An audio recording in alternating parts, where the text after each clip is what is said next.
Depuis des lustres, les nuits de Noël en Berry ont leur lot de mystères et de traditions. Ça n'est pas une légende, c'est le descriptif du spectacle proposé en décembre à la Ferme-Théâtre de Bellevue, à Villentroy. L'histoire d'une famille berrichonne, au retour de la messe de minuit, réunie pour une veillée de Noël. Comme autrefois, c'est à la fois émouvant et drôle pour tout public, écrit par Jean-Christian Fressine des Bodins et interprété par les comédiens de la compagnie Caméléon Productions. Laurent Mabed. Quelle belle messe de minuit à laquelle nous avons assisté. La petite église de Bellevue résonne encore de vos mélodies enchanteresses, Julien, et ne peut que se féliciter de posséder entre ses murs un interprète tel que vous. Merci, monsieur. Pour la deuxième année consécutive, succès oblige, la ferme de Bellevue revisite la nuit de Noël. Un spectacle qui mêle étroitement mystère et tradition et nous plonge dans l'atmosphère d'une famille berrichonne au siècle dernier. Ce soir-là, il était de coutume de se réunir tous autour de la table, paysans, curés et instituteurs, pour un grand repas festif, où le vin aidant, peu à peu, les langues se déliaient.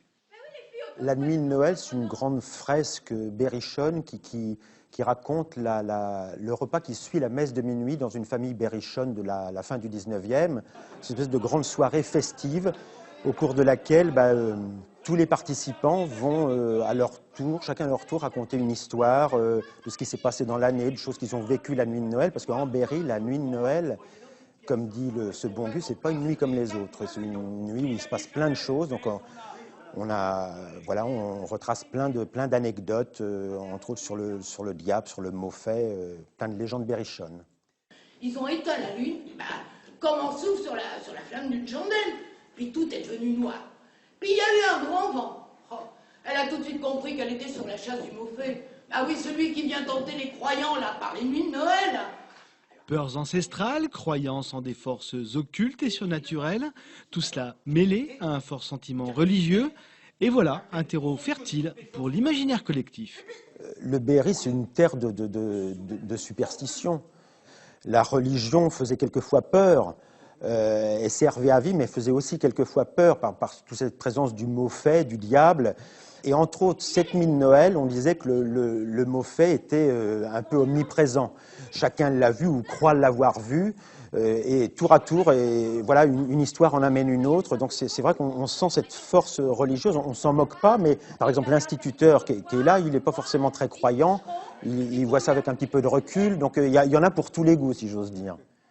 Un affreux gnome, hideux et velu, lui a sauté au visage en poussant des cris de chat qu'on égorge. Ah ça, c'est un coup de la mauvaise femme, celle qui sème le malheur. Une pièce qui puise également dans le répertoire musical du Berry, car élément fondamental de la société de l'époque. Le chant faisait partie à part entière de ces gens à l'époque.